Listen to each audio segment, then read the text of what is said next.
Hello, welcome to Soni Irabor Live. Yes, we're going to talk to somebody who is a man of state. He's had experiences over the years. He's been a governor. He's a member of the National Assembly right now.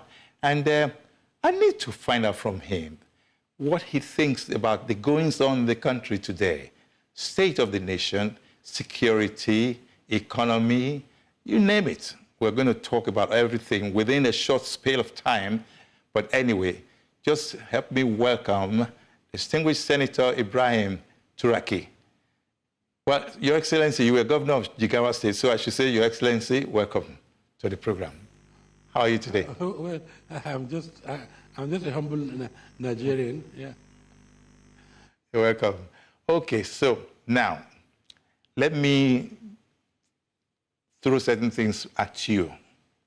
The state of the nation, starting with security, is almost like anybody is going out. So the taxi that brought me, for example, was going to go to Ilorin tonight, and I said, God go with you. You know, in my mind, I was saying, why is he traveling in the night? Well, it used to be easy for us, but now I don't think so. What do you think of the state of the security of the country? I still travel at night, first of all. Travel at night is even safer. And I remember I went to Sokoto, Zamfara, then I drove through, when I reached Zurumi, they told me, the military people told me to go back. And I said, no, this is Nigeria, I will not go back. So from Zurumi to Jibia is 52 kilometers. Okay, on my right side and on my left side, I have 2-3 people on motorcycles holding AK-47. Oh. And then all the electric cable on the pole had been removed. They have burnt all the approach on both sides of the road, and the road is very nice, no pothole. So for 52 kilometers, only myself, my driver, my wife, and people with AK-47. And I passed through them. They didn't tell me any of them, and I didn't tell them anything. I was the only vehicle. And then after I have reached Jibia, then Katuna, I went to my farm in Kazaria, and they sent somebody to me. They said they are aware that I'm a good man, and that they allowed me to pass. Whoa. So I was surprised. It means that the security people who stopped me, the military people, told them that I am passing through that area. And you know, it's an area which used to be part of the route for cattle flying people.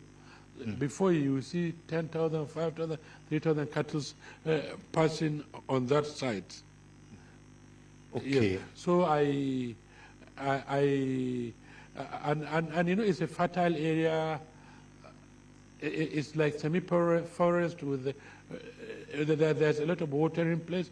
Before, when we pass that area, we see a lot of animals with people, and it used to be scared. And I remember when we left office, somebody was saying that in Zamfara, there are some people on motorcycle with AK-47. I said, it's not possible. You didn't believe it? Today. Yes, I didn't believe it until I saw. Because we had a law in Jigawa where, from 1999, where if you have a gun, we would take it away. Only the security personnel are allowed to carry guns. Yeah. So what they used to do was to hide the guns in the forest, and then we go and take it, because what we did was every polling unit, we had 2 people who write security report saying that whether he bought bread or he bought that, and then we have analysts. So 10,000 young men were trained to write, 5,000 were trained to analyze. And I remembered when Andrew Agom was killed with George Akume, the Secretary of the Government, now former MD of Nigeria Airways. The people hid in the Nasarawa forest, and one of them told us that he called himself epidemics. And then he told me he had killed 200 security personnel. They went to Kano and they were shot. One of them was shot and on the collarbone. He told me he did 2 days without sleeping, eating sugar cane, and then he went to Kano, the clinic that treats them. So then when they came to Jigawa, they left their weapons in the forest, but they bought 5,000 naira worth of bread. And that is how we were able to trace them and arrest them while they were sleeping. The security personnel don't need to do face-to-face and start shooting. The most important thing is intelligence. Intelligence, yes, okay. Well, let me ask you a question around that. You need to know. The question really is, how would you now, what kind of advice will you give to the National Security Advisor and indeed the government? Because you are still in government indirectly, because you are the member of the National Assembly, aren't you? No. Not anymore.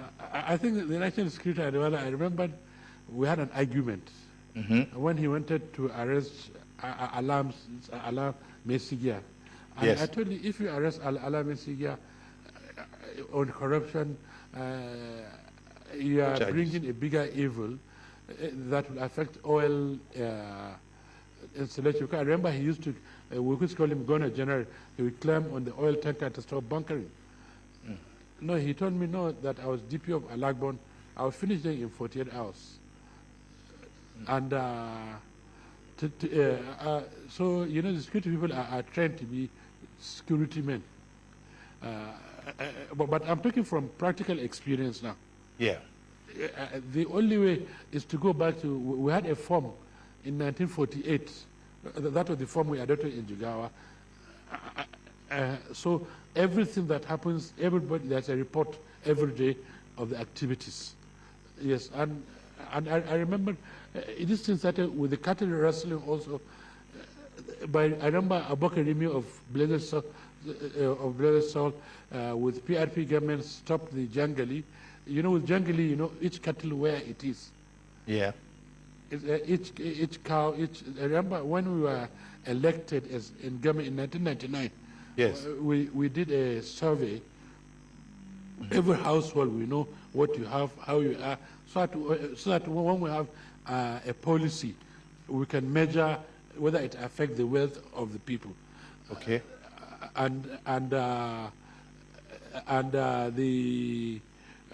It worked, because I remember when there are the census, there are only 15 people different between our census and that of federation. Yes. So it means our data analysis is correct. And the funny thing is, we ask the people of Jigawa, tell us 10 people you want us to do, 10 points. And the first point had always been access to justice. Now, let me come in there. Cows taken by... Yes. What you said there is something that is very interesting for me, which is access to the people. You had a relationship with the people you governed. That seems to be missing now. And that is why nobody is being held responsible for the state of insecurity that we are finding ourselves today. What do you have to say about that? No, but Omar Shinkafi raised an issue, may son rest in peace. When EFCC was created, he said that when he was appointed as National Security Advisor to Shehu Shagari, he had an agreement that the security agencies will not fight the governors. And that's why he became very close to Bola Ige. And he even ran with them in their party. So he got that approval from the president. So why you said the state government being a part of the security arrangement, and then the same government is an enemy to another security agency trying to do a work that is not theirs, because the constitutional work of the state and national assembly is to appropriate and also to oversaw. And then every state government has, every state has a judiciary. And the Office of Auditor General had around 700 employees. So you said, no, they are not good. You want to create an office under the president to go after people at the state level. Then now you have a disconnect. And what caused revolution, even the French Revolution, where people have no trust in the person who is governing them. So if we say every state governors are thieves, then it means nobody will listen to them. And I remembered an incident in when I was a governor where a lady was accused of abusing the Prophet sallallahu alaihi wasallam, and there was riot. And I even went to the mosque. There are 10,000 people, and I addressed them. And then when the security men came, they started attacking them. So where now, tell me, how many states now, those at the federal level, can go and say stop, and they will stop. So if you don't have leadership that people trust, then people now will take the law into their hand. So my issue is security is homegrown. It starts at home. But also, I remember we bought drones. We were the first to use drones in Nigeria. We were the first to use to put a camera in every police station, on every street. We were the first to use balloon in Nigeria, which stayed for 8 hours in the air. And I remember we did 6 months without robbery in Jigawa. So they wanted to test me. They came from Dora in Kaduna State, Kazari, to 20 of them. And all of them were caught in 2 hours. So security, trust between you and the people, and the use of technology will solve this problem. So if we don't do the three, if any of them is missing, then there will be no security. What I'm hearing from you now, even the famous Che Guevara went to Bolivia to help them, and they said, "Look, our gods are not giving milk because they are gods," and they gave him up to CIA. Yeah. So you can't do a revolution top down. Senator, You can't what do I'm hearing, government top down. It has to start from the bottom. the bottoms up, yes. Okay, in that same vein, let's look at the economy. The security and insecurity, we're looking at it very dispassionately, and from what you have said so far, the people need to they need to earn your trust as a leader, as it were. What about the economy? How does the economy work with the kind of people, because the way it is now, I had an interview with Professor Scott Mwakbo, who said the middle class was all gone because of the way the state of the economy has become. What's your take on it? No, I think, you see, me, I don't like talking about problem. I always like talking about solution. Solution, beautiful. What's your solution? Yes. So my solution is, there are 3 areas which we tend to overlook. Our biggest problem is we waste too much time going to the World Bank, going to IMF. Borrowing money. President Clinton told us that, look, the Wall Street has over $80 trillion. Why go to somebody with $300 billion to end poverty for 5 billion people? Let me ask you. So our government keep talking about World Bank, so I think time has changed. We need to look at just the way we are looking for money. Money is also looking for where to go. So we should attract money. I know pension funds. Yes, pension funds are there for 35 years. In Japan, that's why they had quantitative easing, because they were at 0 interest. So for us to do that, we need to create business environment for those money to come for 40 years, for 30 years, 50 years. I know a fund that does shopping mall for 50 years. Let me see, there's something I need to bring up here, which is from, you were a governor of Jigawa State, then you became a senator. That means in administration, you were able to relate with the people you governed, and at the National Assembly, you were also able to, influence laws. Nigeria was something for a long time. Now we're threatening to be, God forbid, nothing. What is your advice? Since you love to provide solutions, can you, for example, using Jigawa as your governor? I can give you 4 examples. Okay. Okay. One, we started working with Victoria's Secret so that we can do lingerie for experts like Bangladesh and others were doing. But for you to do that, you needed fiber optics, you needed ICT. So we had an ICT institute. Okay. In Jigawa. So when the GSM, I remember NATED was gave contract to Alcatel to do for 500 million euro. And then I went to the president and said, no, Morocco had done spectrum auction, why don't we do the same? So he said I should write him a letter. I wrote him a letter, a paper, and then there was the auction done. So before the auction was done, we trained 13,000 students with kids from University of New York and Singapore, so that they can do exchanges for GSM. And now if you go to most of the data manager, even in US Embassy or anywhere, you meet those students. So at least 9 of them are advisors to the president. Coming out of a program, you have NIDA that came out of Jigawa's program. So they were abusing me. They said somebody from cattle area is looking at ICC. Today, I have become a prophet because everywhere I go, I see the people that have graduated. So my preaching now is simple. Computer language is Boolean algebra 010. It's not English language.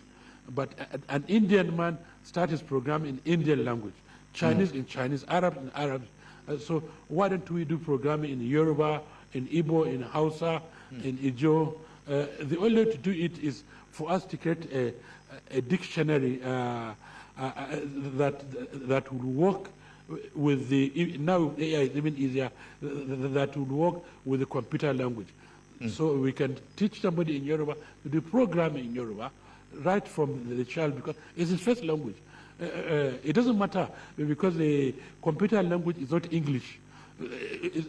So if we do that, then we will have many, who will be now the next leader in ICT. Nigerians are very ingenious. Even without that, you have 5-10 million Nigerians who are graduate in mathematics and sciences. So they can be doing programming now for health in the United States. Remember the form, and IRS, they spent 400 billion doing that. So these are things that are possible. Okay. Are possible. Okay. In the whole of Africa, there is no chip factory. Only Intel now said they are going to do it in Israel. That's Middle East. So why don't you have one in Nigeria, even though it's $30 billion minimum? Why not? Exactly. Okay, we'll just take a short break. We'll take a short break. When we get back, we'll be looking at lawmaking.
Welcome back.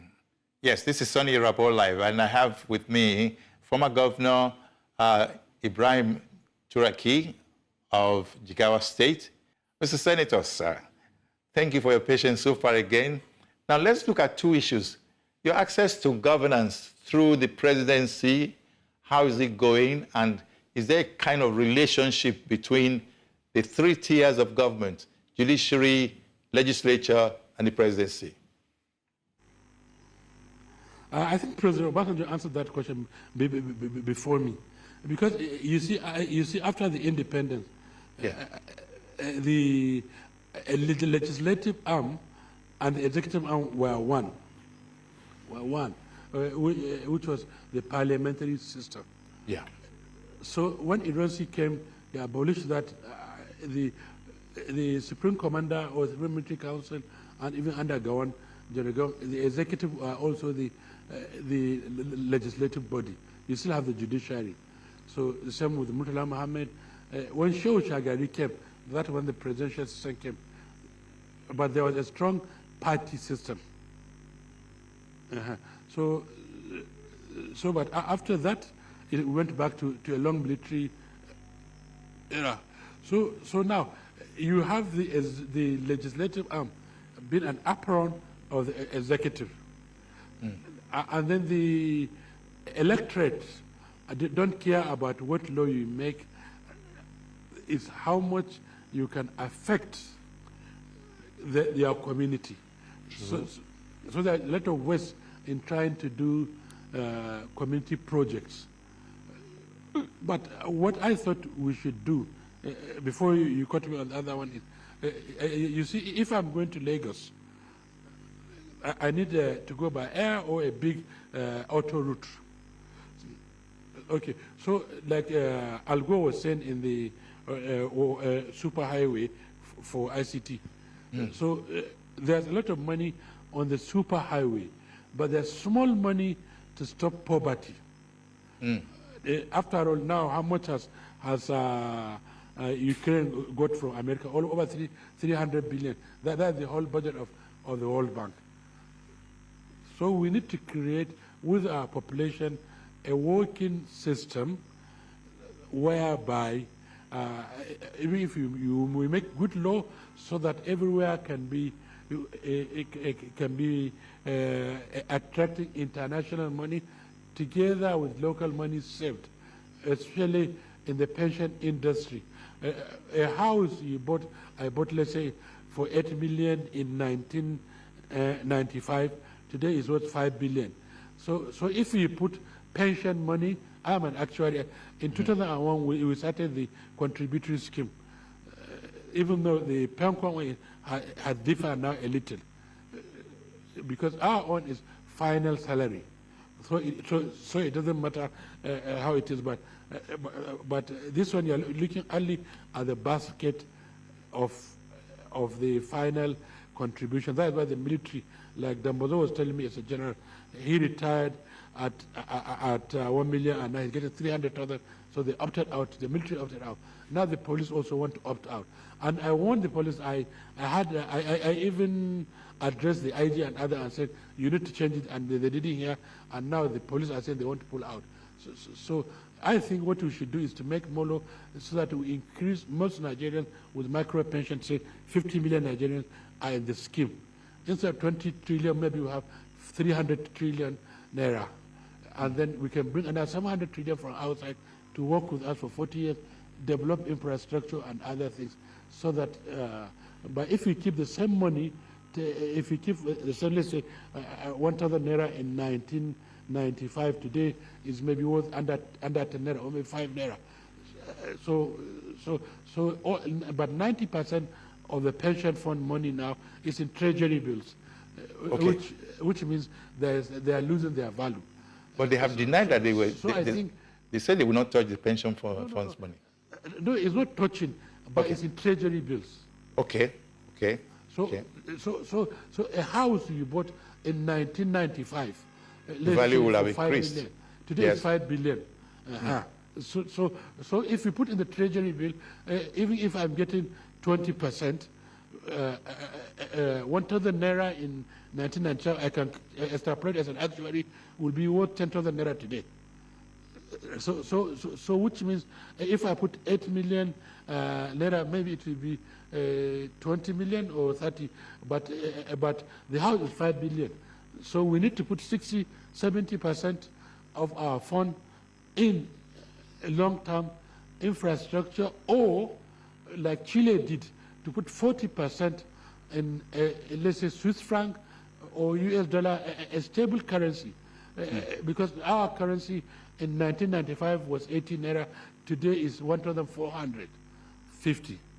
So you have lost a lot. So if you are only putting in treasury bills, you are missing the point. And this is what I think the minister was trying to explain. Yeah. But he's not an actual. Let me step in there, because we have very little time left. Yes. What's your advice for the presidency, because they're in charge of everything now? What role should the National Assembly play for the presidency to listen, and then they can carry the nation forward? You only have 2 minutes to answer that, please, sir. No, but I saw Total saying that they are investing 6 billion in 2 oil fields in Angola, which they wouldn't do in Nigeria because Nigeria keeps changing legislation. So I will ask you the other way around. The National Assembly should stop making too many laws. They should go on their oversight function. Oversight functions. Because oil companies are complaining, no, long-term capital is for 40 years, 50 years. So if every 5, 10 years you have a new law, or every new government or new governor will cancel agreement of the former governor, new president will say the other ones are thieves. So I think it means the National Assembly is not doing, it is oversight function. It should be more on the oversight than making too many laws. Okay. Thank you very much, distinguished Senator. I really appreciate the fact that you were able to squeeze some time for us. Thank you so much, sir, and God bless you. Thank you very much.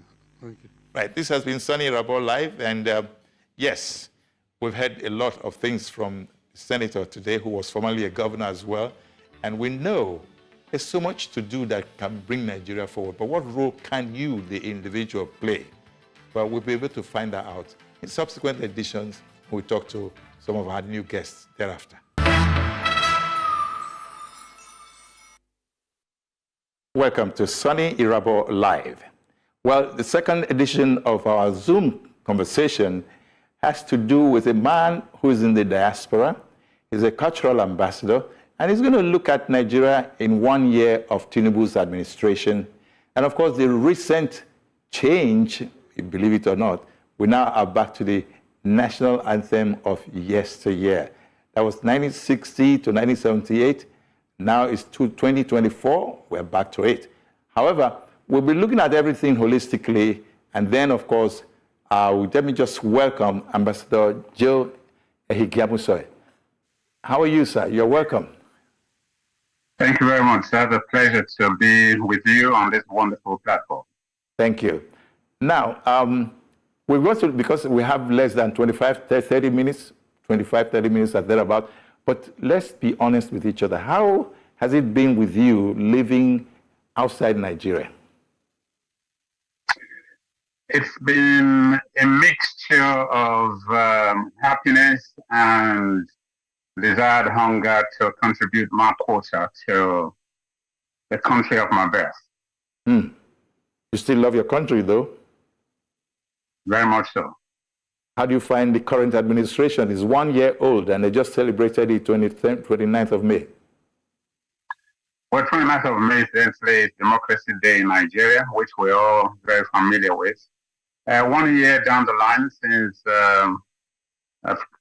President Bola Ahmed Tinubu came into office, I probably might want to differ in certain areas with the general public in terms of how his administration has fared.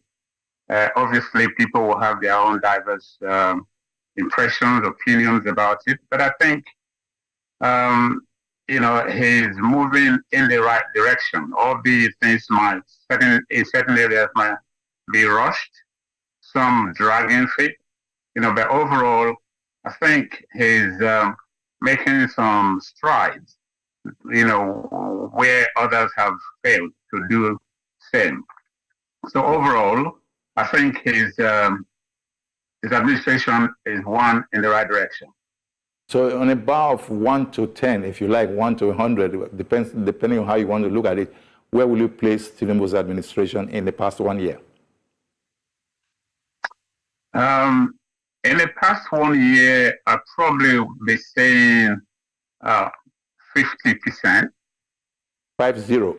I would say 50%, that's me, because he has made some steps and there are a lot more that can be done, That's why I'm kind of stuck in the middle, so say 50%. Okay. Well, when you look at how the ordinary Nigerian has fared against the backdrop of the Naira, dollar, exchange rate, how would you see it? I know maybe from what you hear about us Nigerians saying out here, since you live in the diaspora, but what's your take on that? I live in the diaspora, but I'm still a homeboy.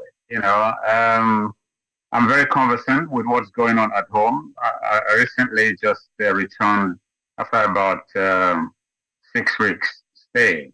I would say I had the worst feel of the economic bite of the country, very much unlike how it's been previously.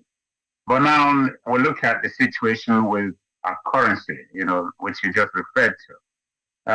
I don't think we're in a good place, not even best place, as far as that's concerned.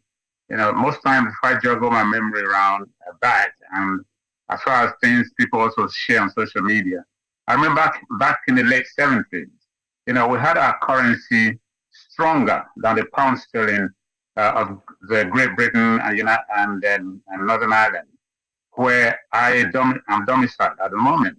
Our Naira was stronger, back in 78, 79, and it's baffling how it has plummeted the way it is now, where at a point in time, we had our Naira exchanging for about 2,000 or more for £1 sterling. I think that's a shame.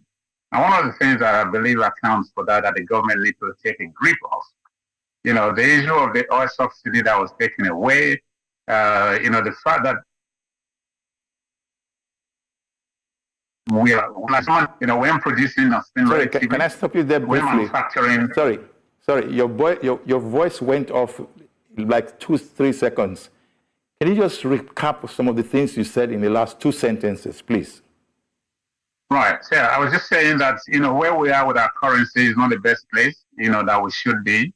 I said at the time, our currency was that weak that we, almost had exchange rate in excess of 2,000 Naira to a pound sterling, which is a big shame, albeit it is gradually clawing its way back. And I said, to my understanding, one of the things I believe accounts for all of this is the fact that Nigeria as a nation sort of accounts for ourselves as a consumer nation. That does not do anything well or right for us. Because if we're a consumer nation, we're always going to have a weak currency. Look at the oil. We have 4 refineries in the country. The oil is a mainstay for our economy. For example, we have our crude exported abroad, refined, brought back to us, and we buy in foreign currency. What do you do with that? The dollarization of the Nigerian economy is something I believe needs to be phased out. We are a country that has our own currency, the Naira. We should revert back to it as a way of stemming the control of and giving value to our currency. And if we revive our economy to become such that manufacture, that produces, that all of these things will become some things of the past, because we will be able to have enough for us to sustain ourselves, as well as export. When we export, foreign exchange also comes in, and our currency is thereby strengthened.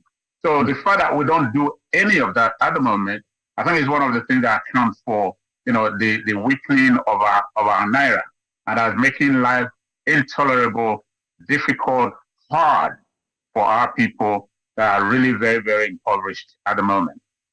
Somebody observed recently, and this was through social media and articles, that the way the Nigerian rich man, this is in quote now, displays his affluence and wealth is not helping the Nigerian, either the government or the people that are governed, or even the country as a sovereign. It's not helping that there's so much display of affluence to the detriment of the ordinary Nigerian. Do you hold that view? And if so, what do you advise? I really don't hold that. But what I will query is, what's the source of that money, that wealth? That would be my query. That would be my interest. That would be my concern. Because if, for example, you have a genuine means of acquiring your wealth, why should you be queried? Why should you be questioned? But if you have a dubious means to acquiring those wealth, then it becomes a thing of concern. It becomes something that I'll be interested for government to take pragmatic steps, to wade in to investigate, and if found wanting, bring such persons to book, So if there are things like that, that's the only thing that will make me to want to talk about government's involvement and chasing such persons to curb, this sort of intimidation, that comes with the affluent living of some people who feel they are wealthy, that they belong to the wealthy class in our society, but if you make your money genuinely, why would I be asking anyone to run after you or to query you? So, but we also know that our society is very pervaded with, dubious means. Unfortunately, the truth has to be said. So if you ask me, the organizations such as the Economic Financial Crimes Commission, the EFCC, they should be doing due diligence, to how these things are traced, monitored, and if need be, you find anyone wanting, not being vindictive, not going after political enemies or what have you. Do your professional job. Do your job professionally. If you find these people wanting, then bring them to book. That will serve as deterrent to others in the wider society. So that would be my take on that. Okay. Let me take you up on something that sounds like what I understood from what you said. What of those who are in government or who have government appointments? They become very rich, and they leave government richer than they came in there. Nobody questions them. Well, there have been cases of EFCC pursuing a few of them. Do you have any take on that? What do you have to say about that? Well, exactly the point I made, because in my growing up days back home in Nigeria, if I come home with something my parent knows that I don't have the means of affording it, then they go, almost berserk and questioning, finding out where did you get it from, how did you get it, and how could you afford this? Those moralities seem to have gone out of the window. So what I'm saying is, as far as the government, which is the biggest referee in all of this, we're in this society. And also back then, criminality and crimes are far-fetched, not like it is today now. Every community, everyone looks after the other. Everyone looks out for the other. If suddenly I come home with a Lexus Jeep, for example, and I'm a student, or I've just started working, people are going to raise eyebrows as at that time. But today, nobody cares. We find people sourcing money through different means. Those in government, they come back to your question. This is what I'm talking about. Before you become a local government chairman, you were like, you could not afford even 2 meals, let alone to say square meals. And suddenly you become a local government chairman, then, you have fleet of cars, you have buildings everywhere, you travel abroad, like you go from your house to the nearest local market. All of this goes unchecked. So the government of the day have a responsibility to checkmate, to investigate some of these things. So if someone comes into office, for example, get a government appointment, whether local, state, or federal, and suddenly there becomes a turnaround in the way of life of this person, acquisitions of properties, cars, spending money, the way of life is completely changed. Why would the government sit there and just allow that to be as though it is a normal thing. So if we have organizations such as the AFCC, for example, like we mentioned, those are some of the things they should be prying into, trying to find exactly what sort of miracle has happened. People talk about, the days of manna fall from heaven. Manna never fell from heaven one day. So neither would you say, because he's now in government, is justifiable that what he has is genuine. Just go on your investigation and find out the source of this wealth.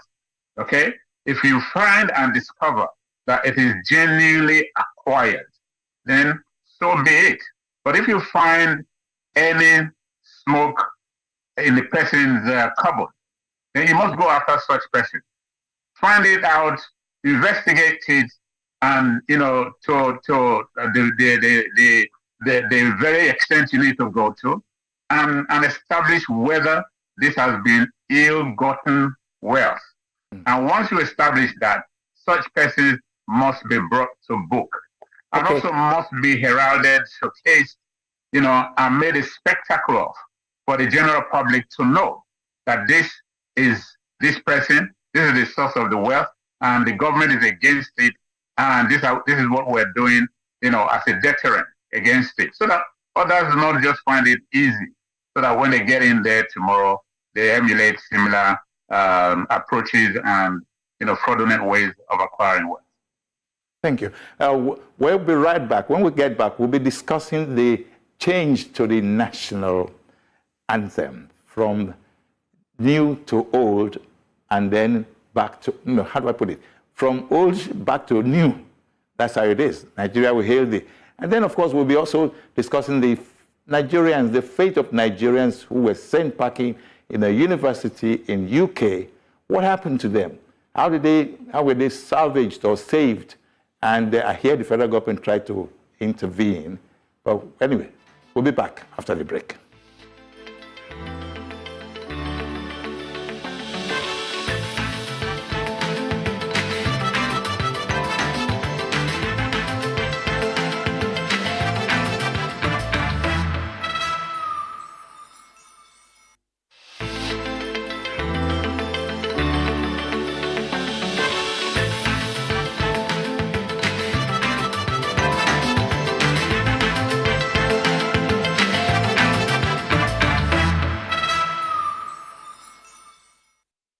Welcome back. We're on to Ambassador Joseph Ehikiamusoy. Well, Ambassador, thank you for your patience so far and your answers so far. Well, I like in your background, I'm seeing the federal government, the Nigerian flag and the British flag. Okay, national anthem of Nigeria was 1960 to 78, and was Nigeria, we hail thee. Then from 78 to maybe yesterday or the day before, arise, O compatriots, right? Okay, now we're back to Nigeria, we hail thee. What's your take? Well, perhaps the timing is what people be querying, if you let me. I was very young back in time when it was adopted, composed by Lillian June Williams in 1960. I wasn't born exactly then, but a few years down the line after that, I came to Planet Earth and met it. So it was really good for us at the time, if you let me. Nigeria, we hail thee, our own dear native land. Through tribe and tongue may differ, in brotherhood we stand. Nigeria's our part to serve our sovereign motherland. Our flag shall be our symbol, where truth and justice reign. In peace or battle honor, and this we count as gain. So hand unto our children our banner without stain. O God of all creation, grant this our one request. Help us to build a nation where no man is oppressed. And so with peace and plenty, Nigeria may be blessed. Amen to that. Okay? It's something that I grew in, an anthem that I grew into at that time. And it lasted for about 18 years, from 1960 to 1978. And there come Arise of Compatriots from that time up until this 2024. People argue differently. But for me, I don't really think, I don't attach too much difference to the Nigerian national anthem thing. What bothers me more is, how is Nigeria affecting Nigerians? How are Nigerians faring in the present day? Look at us from 1960 to now. If you look at it, a child born in 1960, you'll probably be looking at 64 years or thereabout. And that is a fully matured, worked, and possibly retired Nigerian. Can that person be proud of having lived all these years, served the nation, studied, went to school, worked, retired, pension? Can that person be proud as a Nigerian? These are things we should be looking at. The federal government rushing, this whole change into law or whatever, I don't think is a priority at the moment. One of the things that will take me back to say my score for the present administration might not be top notch because there are loads of misplaced priorities in government today, right? So I don't really see it as an issue. I see it as a misplaced priority at the moment because even with all of this done, there was no consultation with Nigerians. You just talked about National Assembly coming together, blah, blah, blah. National Assembly members, they are constituent representatives at the National Assembly. The people sent them to the National Assembly to do XYZ for them, believing that they are effective representation of their needs in whatever constituency they belong to. So going there, is it to rush through national anthem? That's the priority. Even if you want to do that, what time have you factored into consulting with your constituents before you make this change? Is it really something that matters to the people? Is it something that your constituents want at this time? So you can see why I'm saying that, our current administration or even previous ones, they are not doing the biddings of the people. And it's a big shame. I was just reading recently that Nigeria's economy is now the fourth largest economy in Africa. A country where Nigeria claims and parades herself as the giant of Africa. That must be a sleeping giant. Nigeria has always maintained the number one strongest and biggest economy in Africa. Sometimes when things go here and there, South Africa, the battle is out with us, and then we relinquish number one position to South Africa. But to say we are now the fourth in the continent of Africa, we should be ashamed from the top to bottom. We should be ashamed. The governing structure, even the people that fail to hold government to account, we all should be ashamed of all of this. Okay. So it's not a good place to be. It's not the right thing that's happening to Nigerians right now. So national anthem for me is a list of worries, the list of concerns, a hugely misnomer of an activity to be undertaken by Mr. President and the members of the National Assembly, if you ask me. Okay, now let me take you to your UK right away. Nigerians in the UK in a particular university were stranded because the Naira devaluation against the dollar and indeed the pound made nonsense, as it were, that's my paraphrase now, of the value of their money in the UK, to the extent that they were asked to leave the university. A group of students. We now hear that the federal government, Nigerian federal government, has tried to intervene. What's your take on that? How do the Nigerians in the diaspora react to that issue? We're very saddened. We are utterly disappointed that something like this is happening. Nigerians are one of the most traveled people in the world. And I'll narrow it down to Edo people are even more widely traveled in the world. Okay, and if you look at what the reference point you're making in terms of, students, foreign students being asked to return back to their country because they are unable to afford, their tuition fees, their school fees, university fees, and all of that, is a big shame. I made mention of 1978, 1979 earlier on. Then we had Nigerians who travel abroad, some on scholarship, some they travel here to study and their fees are paid from home. That was when the economy, although it wasn't the best at the time, but that was then when the economy was also good. This whole development of Nigerian students in the UK being restituted or being asked to leave because they cannot afford their school fees, and government attempting to wade in and help to salvage the situation. It's a big shame. This is like medicine after death. For example, these students, they made their way to UK in the first place, to try and acquire, better degrees. Nigeria is a nation with so many federal universities, private universities, in the country. If everything was okay in Nigeria, if we have a good functional government in Nigeria with so many federal universities, why would Nigerians be looking to go abroad, to go and further your education? Why would they be doing that? There won't be need for it.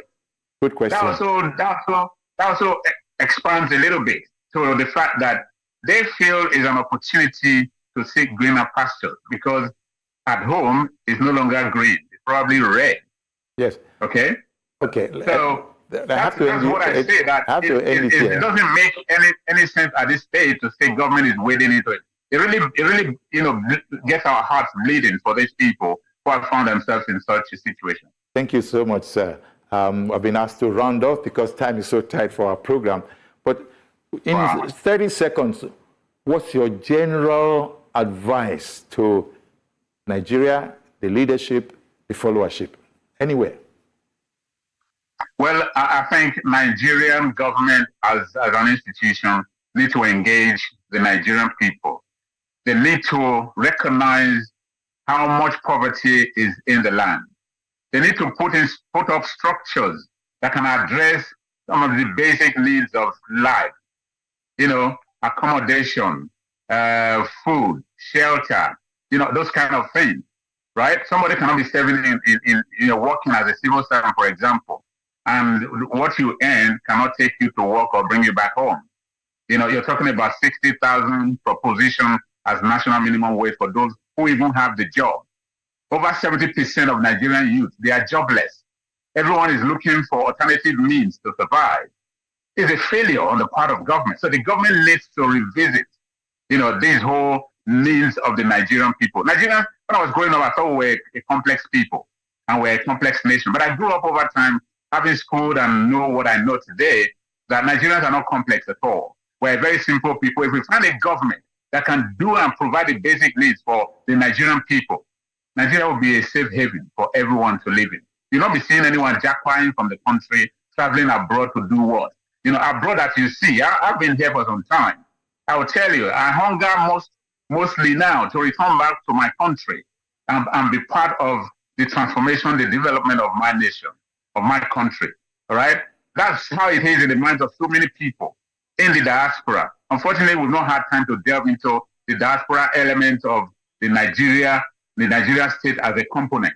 A lot can be done, but the Nigerian government needs to identify the fact that Nigerians are suffering, Nigerians are impoverished. They need to put up structure that can cater for the mass majority of the people. Engage the Nigerian Labour Congress, make provision for them. If you make 200,000 naira, as we stand now, as a minimum wage, it's not too much. If we're a country of 250 million people, and you bring out 1 trillion naira, 1 trillion naira, you give 1 trillion to one Nigerian.